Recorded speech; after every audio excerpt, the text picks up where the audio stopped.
কোরআনে কারীম জানিয়েছে ওয়াকুলু লিন-নাসি হুসনা, মানুষের সামনে হাসি মুখে ভালো কথা বলবা, এটা একটা সাদকা দেওয়ার সওয়াব হয়ে যাবে।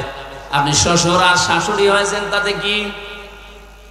মেয়েটা আজ 18 বছর 20 বছর 22 বছর পরে আপনার বাড়িতে এসেছে, এটাকে নিজের মেয়ের মতো মনে করতে পারেন না।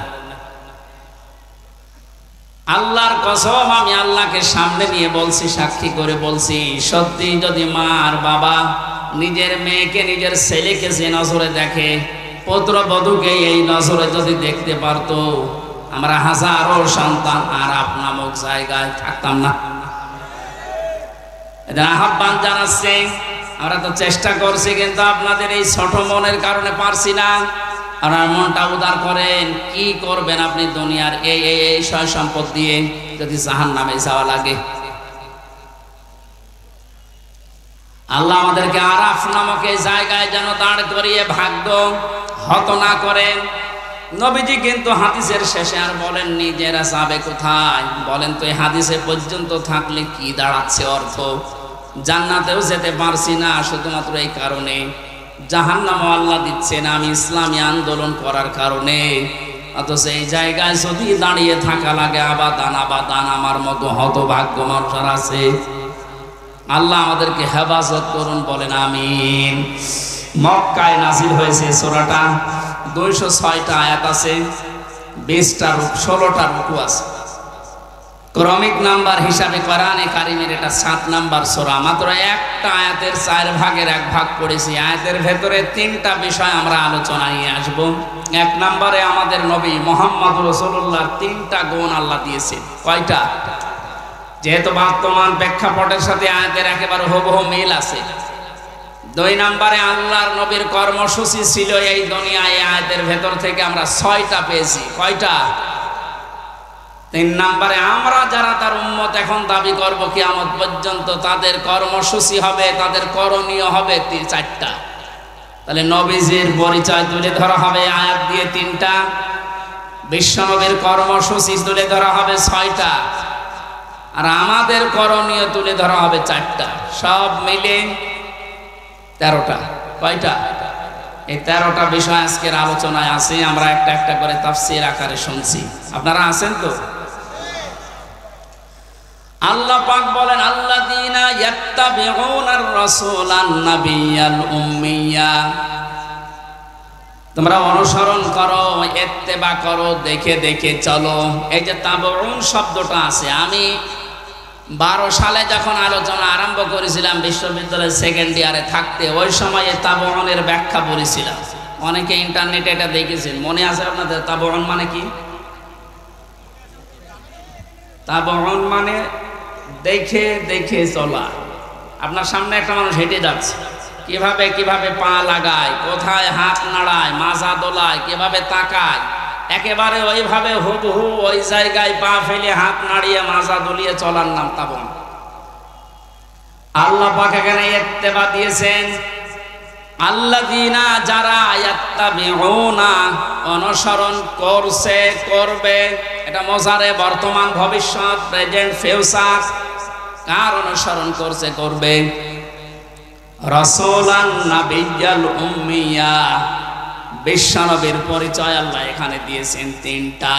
1 নম্বরে রাসূল ছিলেন তিনি, 2 নম্বরে তিনি ছিলেন নবী, 3 নম্বরে তিনি ছিলেন উম্মি। এবার আসেন তো, রাসূল কাকে বলে, নবী কাকে বলে, উম্মি কাকে বলে? এই পৃথিবীতে বহু নবী এবং রাসূলের কথা আমরা শুনেছি। 1,24,000 নবী রাসূলের কথা আমরা জানি। পৃথিবীতে আল্লাহ মানুষকে হেদায়েত দেওয়ার জন্য, পথ প্রদর্শন করার জন্য পাঠিয়েছেন। এতগুলো নবীর জীবনী, কর্ম পদ্ধতি বলতে বলতে তো সময় চলে যাবে। আমি গুরুত্বপূর্ণ কয়েকটা নবীর জীবনী থেকে বলছি। যত নবীকে আল্লাহ দুনিয়ায় দাওয়াতি কাজ করতে পাঠিয়েছিলেন, সবচাইতে বেশি কষ্ট সহ্য করেছিলেন হযরতে মুহাম্মদুর রাসূলুল্লাহ। এনার পরে যার নামের তালিকা পাওয়া যায় তিনি হযরতে ইব্রাহিম আলাইহিস সালাম। এনার পরে যার নামের তালিকা আছে হযরতে নূহ আলাইহিস সালাম।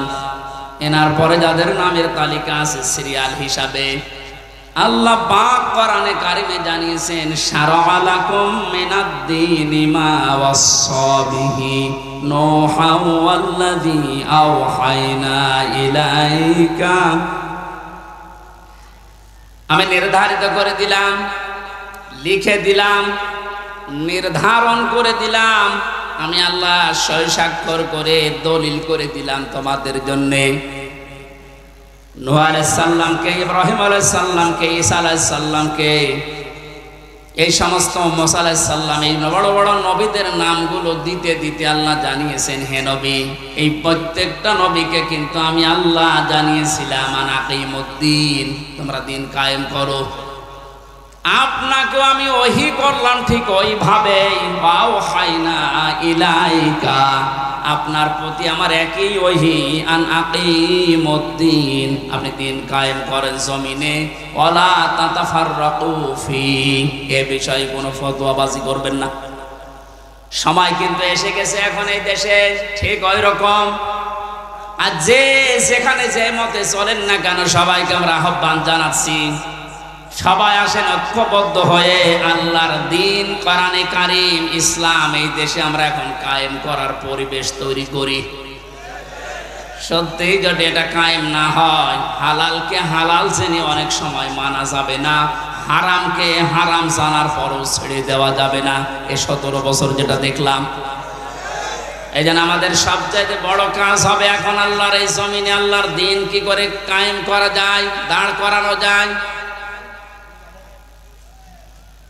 বিশ্ব নবী মুহাম্মদুর রাসূলুল্লাহকে আল্লাহ রাসূল বলে ঘোষণা দিচ্ছেন যে, হে নবী, আপনি আপনার পরিচয় উম্মতদের সামনে দেবেন যে আমি তোমাদের জন্য রাসূল হয়ে এসেছি। 511 জন রাসূলের কথা আমরা পড়েছি, আর বাকিগুলো সব আল্লাহ নবী হিসাবে পাঠিয়েছিলেন। এই সমস্ত মানুষদের দায়িত্ব কোরআনে কারিমে এক একটি আয়াতের ভেতরে আল্লাহ দিয়েছেন, ওয়ালাকাদ বা'আসনা ফি কুল্লি উম্মাতির রাসূলান আনি ইবুদুল্লাহ ওয়াজতানিবুত তাগুত। রব্বুল আলামিন বলেন,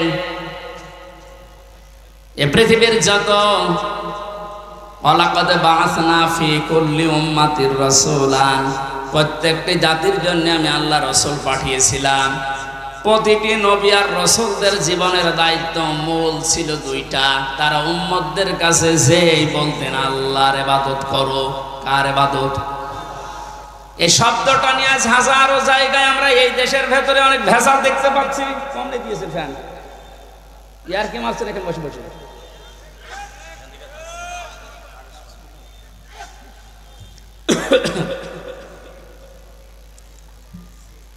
এই যে ইবাদত, এই শব্দটা ব্যাপক অর্থবোধক একটা শব্দ, এটা নিয়ে আজ হাজারো ঝামেলা ভেজাল তৈরি করে শব্দটাকে আজ কলঙ্কিত করে ফেলেছে অনেকে।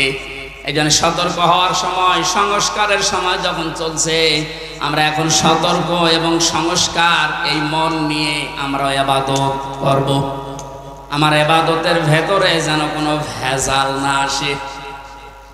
গাড়ি গাড়ি ইবাদত করা লাগবে, কোরআনে আল্লাহ এমন দেয়নি। ইবাদত করো, আখলিস দীনাকা ইয়াকফিকাল আমালুল কলিল। তোমার ঈমানটা যদি খাঁটি হয়, কাজকর্ম আমল যদি কম হয়, আমার আল্লাহ মাফ করে দেবে। আমাদের অনেকের কাজ কারবার দরবেশ বাবার মতো গাড়ি গাড়ি দেখতে পাচ্ছি। ওর একটা বক্তব্য শুনেছিলাম কয়েকদিন আগে, ও বলেছে কোরআনেও সমস্যা আছে। এই নামটা নিয়ে, আহলে হাদিসের নাম নিয়ে অনেক মানুষ আজ মানুষকে ধোঁকা দিচ্ছেন। আহলে হাদিস এই শব্দটা খারাপ না, কিন্তু শব্দটা নিয়ে আজ ধোঁকা দিয়ে বোকা বানিয়ে অনেকে এখনো পর্যন্ত জালেমদের পা চাটতেছে। কালকের বক্তব্য ছিল একজনের রফিক নামে, আমি নাম নিয়েছি এই কারণে চেনার জন্য। লোকটা জানাচ্ছে এখন জনগণকে, আবু সাইদ নামে এই ছেলেটা শহীদ হয়নি, ও নিজে আত্মহত্যা করেছে।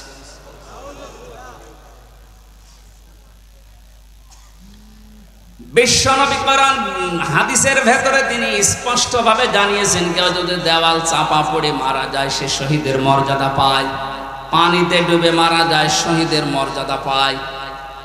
এ কথা কি নতুন শুনছেন? বলেন, আগুনে পড়ে যদি কেউ মারা যায় সে যদি শহীদের মর্যাদা পায়, অ্যাক্সিডেন্ট করে মরলে যদি শাহাদাতের মর্যাদা পায়, এই পৃথিবীর ময়দানে জালেমদের জুলুমের সামনে মোকাবেলা করতে গিয়ে নিজের জীবনটা যে দিয়ে দিল, তাকে আপনি শহীদ বলতে আপনার অসুবিধা লাগে কোন জায়গায় বলেন তো দেখি?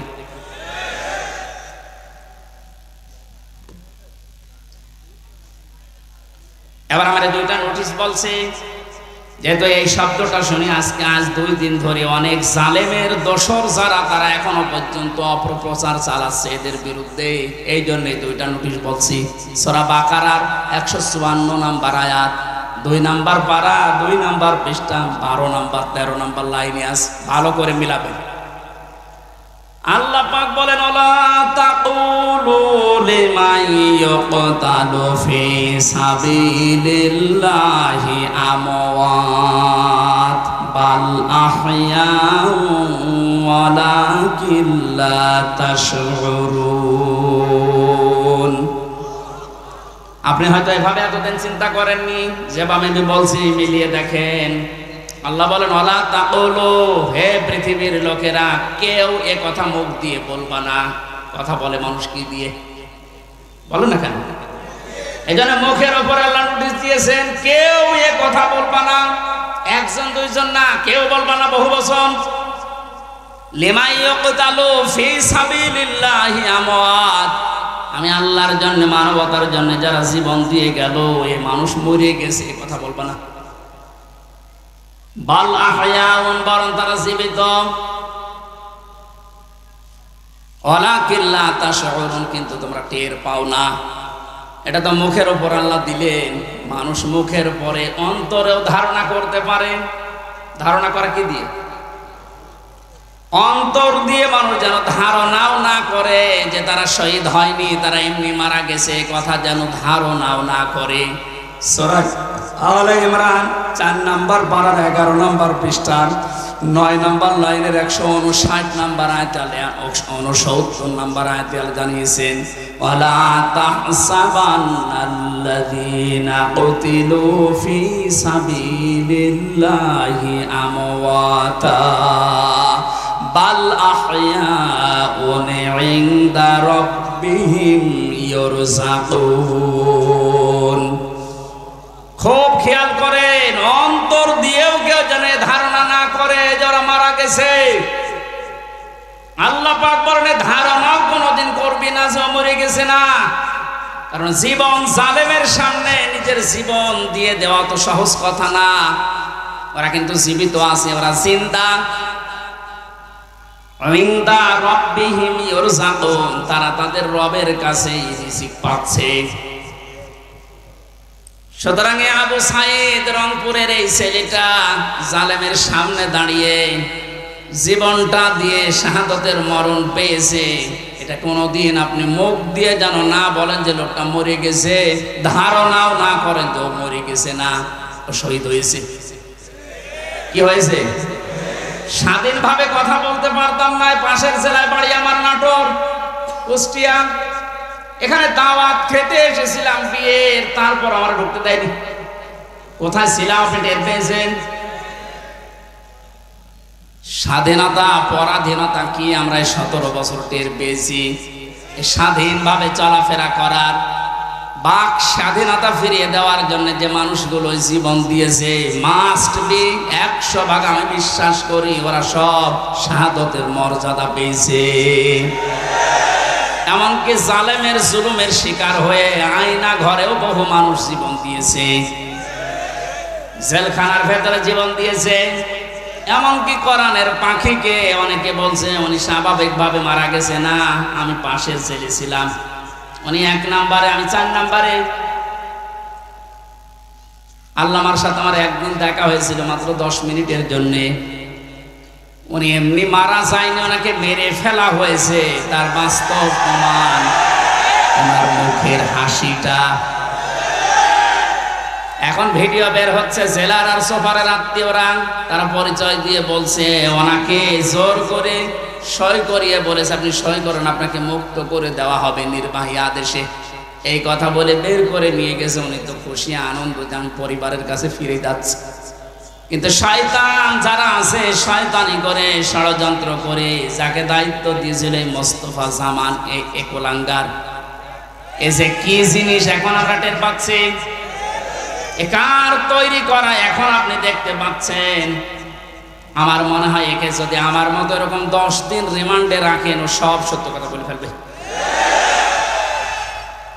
আমার মুখ দিয়ে রিমান্ডে একটা কথা ওরা বের করতে পারেনি, শেষ পর্যন্ত মন মতো লিখে আমাকে বলছে সই করেন আপনারা ছেড়ে দেওয়া হবে।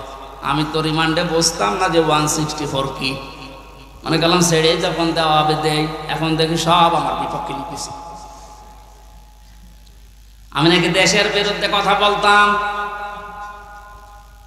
যতগুলো বক্তব্য দিয়েছি দেশের ভালোবাসার পক্ষে দিয়েছি, কারণ দেশকে ভালোবাসা এটা ইমানের অঙ্গ।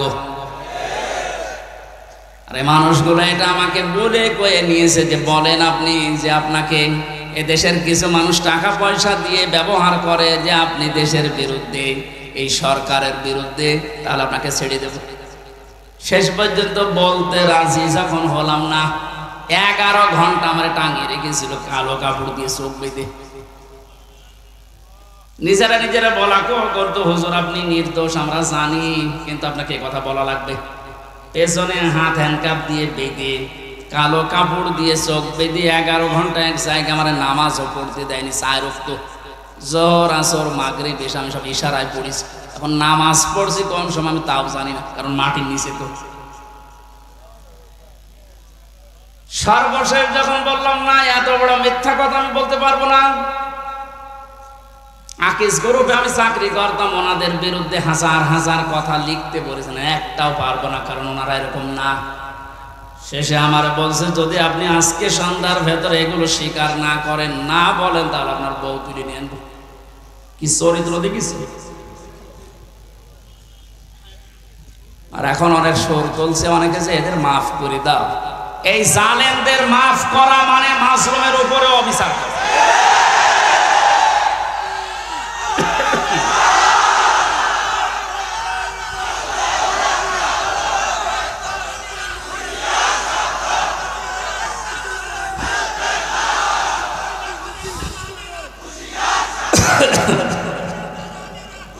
আমার ভাইরা, আপনি আমান আজমের জীবন ফিরিয়ে দিতে পারবেন? ব্যারিস্টার আরমানের স্ত্রীর কাছে আপনি কি জবাব দেবেন বলেন? কোথায় পৌঁছিয়েছেন তার জীবনটা?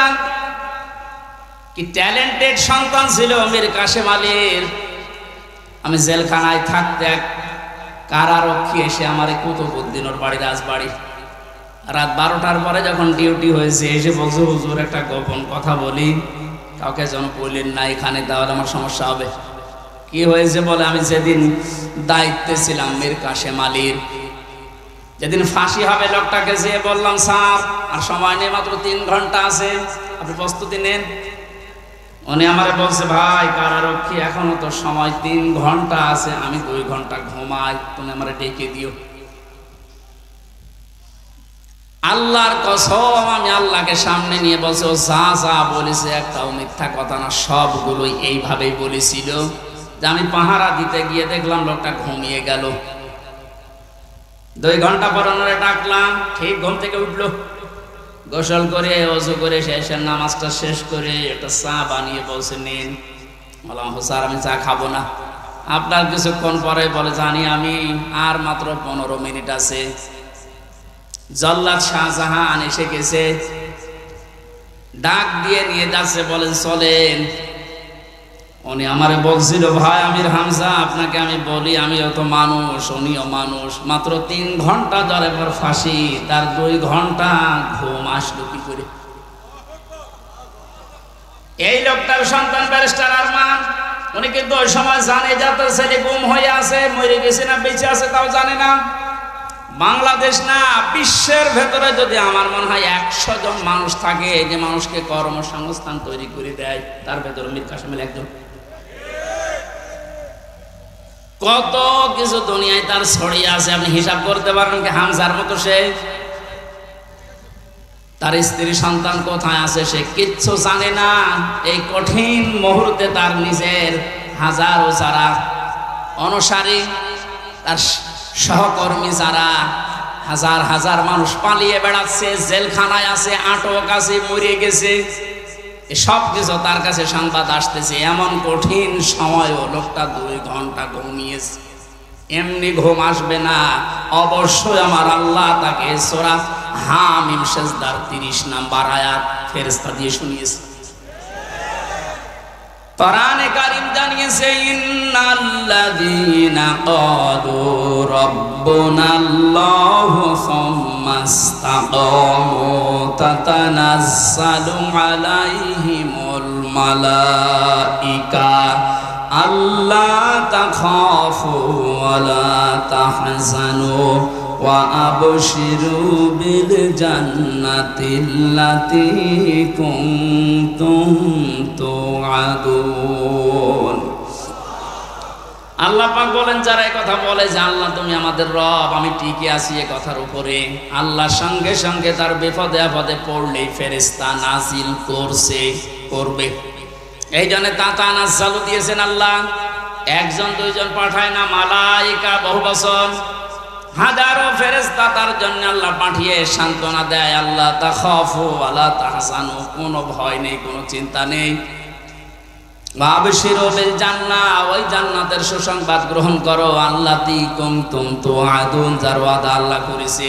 আমার মনে হয় ঠিক মীর কাসেম আলী শহীদ উনি আল্লাহর ফেরেশতাদের দ্বারা শুনতে পেয়েছিলেন, সন্তান ব্যারিস্টার আরমারের জন্য চিন্তা নেই, হাজার হাজার সহকর্মীর জন্য চিন্তা নেই, ওগুলো আল্লাহ সব দেখবে, তুমি জান্নাতে প্রবেশ করো।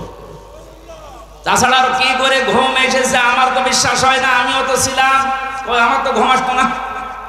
রাতের পরে রাত আমি বিনা ঘুমে কাটিয়েছি। ঘুম আসে না, কি করবো? 2-3টা ঘুমের বড়ি খেয়েও ঘুম আসে না। অথচ লোক তার 2 ঘন্টা 2.5 ঘন্টা পরে ফাঁসি, আর বলছে আমি 2 ঘন্টা ঘুমিয়ে নেই। আপনি কি যা তা মনে করেন এটা? এই লোকটার সন্তান ব্যারিস্টার আরমান 8টা বছর তার স্ত্রী জানতো না যে লোকটা বেঁচে আছে না মারা গেছে। গতকালকে তিনি একটা ভিডিওতে বলছিল, আমি আমার পরিবারের আশা ছেড়ে দিয়েছিলাম, কারণ খাবার দিত পচা খাবার, অধিকাংশ সময় আমার রোজা রেখে কাটানো লাগতো। এই 8 বছরে আমার মনে হয় সে প্রায় 8 বছরই রোজা ছিল।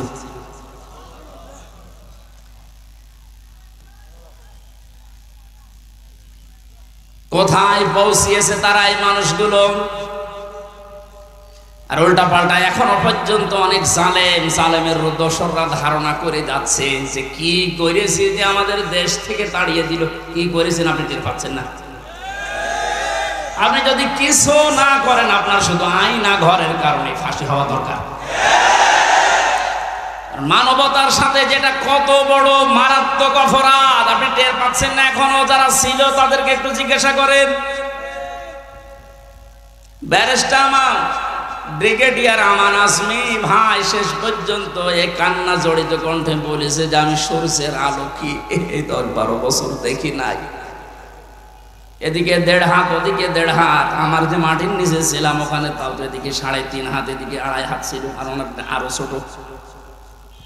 এরপরও জালেমদের পক্ষে আপনি সাফাই গান, জালেমদের পক্ষে কথা বলেন। আপনি মানুষ, আপনারও বিবেক মরে গেছে। মজলুম অবস্থায় এখনো আছি, এখনো পর্যন্ত অসুস্থ, আমার শরীর এখনো স্বাভাবিক হয়নি, এখনো মুসাফির অবস্থায় আছি। দোয়া করছে আল্লাহ কিয়ামতের আগে কোন জালেম যেন এই দেশে আর ফিরে আসতে না পারে। আমরা যারা আছি এই দেশে এখন, আমাদের আলেমদের উচিত হবে নবীরা রসুলরা তাদের যে পরিচয়গুলো আল্লাহ তুলে ধরেছিলেন, নবীর কাজ কি, রসুলের কাজ কি, এই পরিচয়গুলো আমরা এখন জনগণের সামনে তুলে ধরবো। তাদের কর্মসূচি 6টা। কয়টা?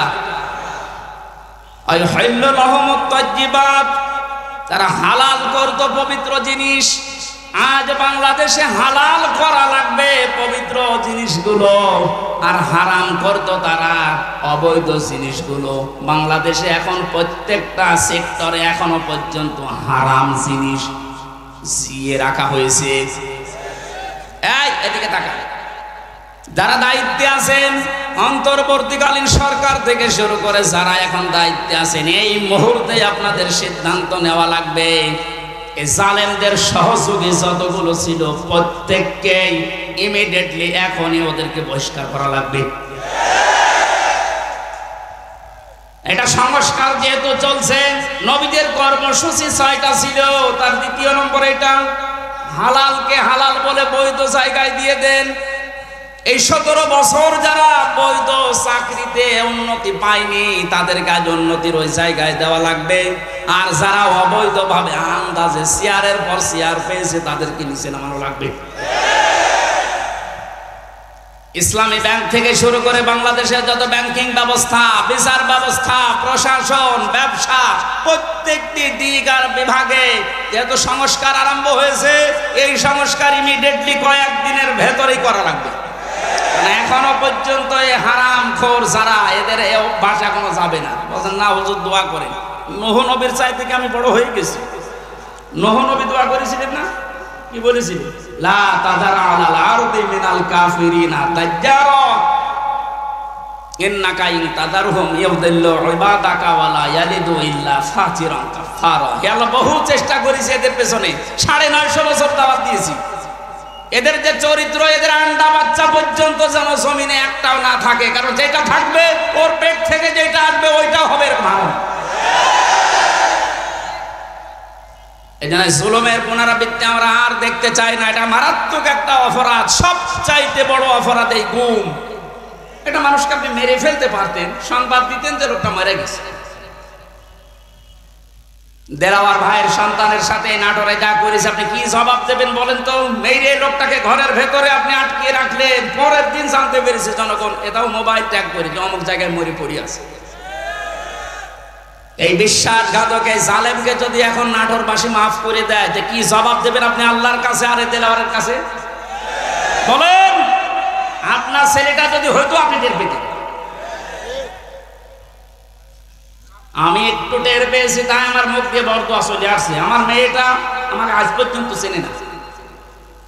3টা বছর আমার যোগাযোগ বিচ্ছিন্ন রেখে দিয়েছিল শয়তান।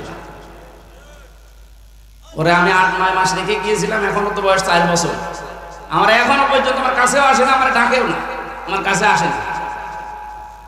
কারণ মনে করো বিভিন্ন হুজুর আসতো, ওই রকম একজন আসে। আমি জেলখানা থেকে যেদিন বের হয়ে বাড়িতে গেলাম, আমার বছর হুজুর আমাদের বাড়ি চলে। আপনি হাসতেছেন, আমার মনের ভেতরে কত দুঃখ জানেন। আমার নিজের মেয়ে আমার চিনি না, যে জালেমদের কারণে, জুলুমের শিকার হওয়ার কারণে ওদেরকেও যেন ওদের বংশধর না আছে। মাফ করে দেন। মাপ আপনি এই জায়গায় থাকলে আপনার মুখ দিয়ে মাপ বের হতো না। কিসের মাপ? সংস্কার যখন চলছে, নবীদের কর্মসূচি 6টা, এই 6টার ভেতরে 1 নম্বরে এইটা যে হালাল জিনিসকে হালাল জায়গায় নিয়ে এসে বৈধতা দান করেন। সুতরাং এই মুহূর্তে বাংলাদেশের সবচাইতে বড় কাজ হবে, যারা এতদিন পর্যন্ত জুলুমের শিকার হয়ে ওই জায়গায় যেতে পারেনি, ব্যাংকিং ব্যবস্থা বলেন, বিচার ব্যবস্থা বলেন, প্রশাসন বলেন, ব্যবসা বলেন, আজ ওদেরকে ওই জায়গাগুলোয় পৌঁছিয়ে দেওয়া লাগবে। আর হারাম কাজ যেগুলো হারাম হিসাবে হারাম ঘোষণা দেওয়া লাগবে। হারাম এ দেশে নেই, এই কথা বলেন না কেন? বহু অবৈধ জিনিস অলরেডি বন্ধ হয়ে গেছে, সামনে আরো বন্ধ হবে ইনশাআল্লাহ। কোরআনে কারীম থেকে আবার বলছে, আল্লাহ রাব্বুল আলামিন জানিয়েছেন, হে পৃথিবীর মানুষেরা, 3 নাম্বার নবীদের কাজ ছিল সৎ কাজে আদেশ করবে, তারা অসৎ কাজে বাধা দেবে। আজ বাংলাদেশ জামাতে ইসলামীর সর্বোচ্চ দায়িত্বে যিনি আছেন ডাক্তার শফিকুর রহমানের দিকে আপনি তাকান। 4টা দিন এই লোকটার সাথে আমি এক ঘরে ছিলাম, কাশিমপুর কারাগারে। এটা মানুষ বলা যায় না, আমার মনে এটা ফেরেশতা। তার যে ঈমান কোন পর্যায়ে আপনি তার সাথে না মিশলে বুঝবেন না। মনে করছেন জামাত ইসলাম, না, কিসের জামাত? সে জামাতের ঊর্ধ্বে। লোকটাকে আমি একদিন বলছি, স্যার আমি তো 3 বছর আছি, আমিও যোগাযোগ বিচ্ছিন্ন, ওইভাবে বলতে পারি না, আমারে দেয় না। আমার আর মাওলানা মামুনুল হককে কল মোবাইল দিত না, অন্য সবাইকে দেয়, আমাদের দেয় না। হেফাজতের আরো যারা আলেম ছিল তাদের দিত না। ওনাকে দেওয়ার পরে দেখলাম 4 তালা দিয়েছে, দেখা করতে যে বললাম, স্যার এখানে একটা উপায় আছে, আপনি যদি অনুমতি দেন তাহলে আপনাকে এই কারারক্ষীদের মাধ্যমে একটা কায়দা করে মোবাইল এনে দিই, ছোট মোবাইল, আপনি কথা বলতে পারবেন চুরি করে। কি বললে? কার সাথে কথা বলবো, অথচ তার ছেলেটাও পাশের ছেলে আছে, তার ছেলেও ডাক্তার, পাশের এক বিল্ডিং পরে তার ছেলে জেল খাটতেছে। কি হিন্দাল সারকিয়া, কি শয়তানি নাম, উল্টো পাল্টা নাম দিয়ে মামলা করছে। তার স্ত্রী অসুস্থ হয়ে পড়ে আছে, সে যে একটু খবর নেওয়ার জন্য, না কার সাথে কথা বলবো, আমার বলছে হামজা আমি সবাইকে, আমার দল সহ সবাইকে আমি আল্লাহর কাছে দিয়ে এসেছি।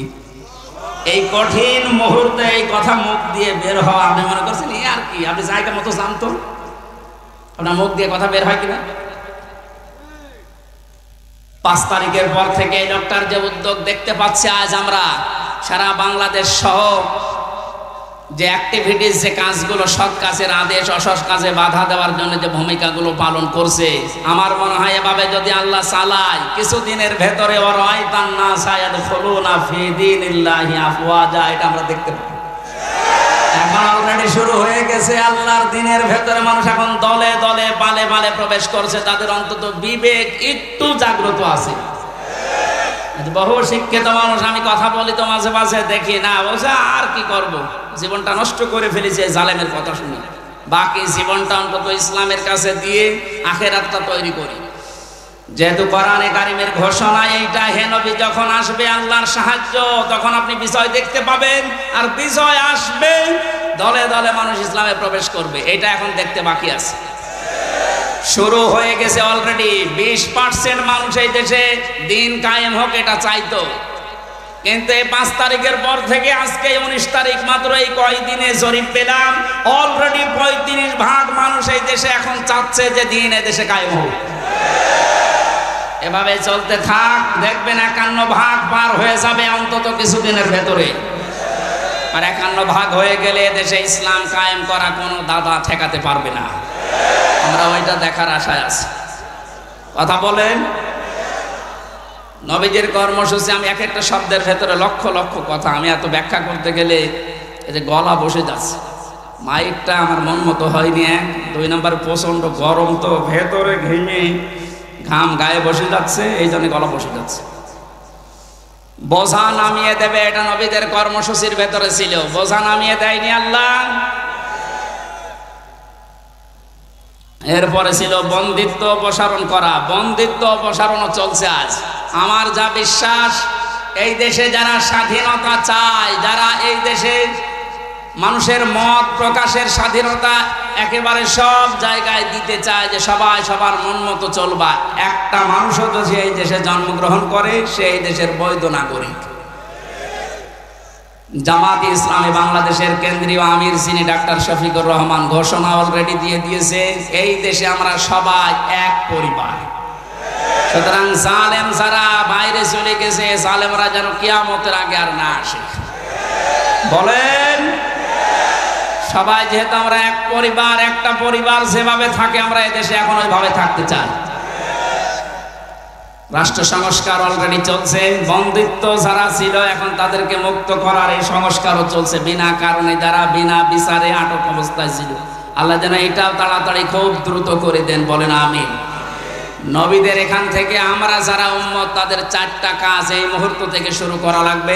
1 নম্বরে আল্লাযিনা আমানু, যারা ঈমান আনার দরকার আমাদের এখন। ঈমান এখন বলেন আমার ঈমান নেই, মানে আমি মুসলমানের ঘরের সন্তান, আমার বাবা ইমানদার, দাদা ইমানদার, আমিও ইমানদার না।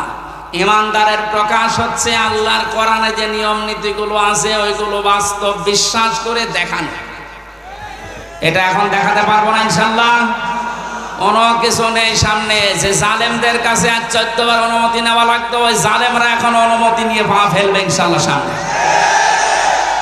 গতকালকে গিয়েছিলাম ফরিদপুরে, মাসখানেক আগেও ছিল আমার মাহফিল ওই গ্রামে, অথচ জালেমদের 14 জায়গায় অনুমতি নিয়ে আমার উঠতে দেয়নি। বলে না, ওনারা বাদ দিয়ে।